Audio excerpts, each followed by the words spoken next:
Nije ovo McDonald's, već ćevabdžinica, tvrde bivši radnici ovih restorana. Sve vrijeme ovdje se, kažu, bezuspješno pokušava raditi prema procedurama McDonald'sa. Sredinom ljeta roba se prevozila autobusom.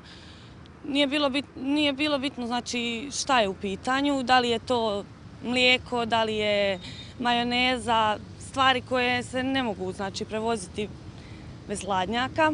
Bivši radnici podsjećaju na to kako je u milkshake-u McDonald'sa pronađena bakterija Escherichia coli. Upravo taj nalaz otvorio je brojna pitanja o radu famoznog McDonald'sa. Da je brza hrana nezdrava znalo se od ranije, ali ovo je novo. Cijelo vrijeme ovo se naš direktor i svi ostali iz firme Glijese 581 za koju smo mi radili, koji su vlasnici franšize za McDonald's, kriju iza toga imena. Inspekcije su uvijek tvrdile ovo nije McDonald's, ovo je Glijese, ne možete se kriti iza nečijega imena.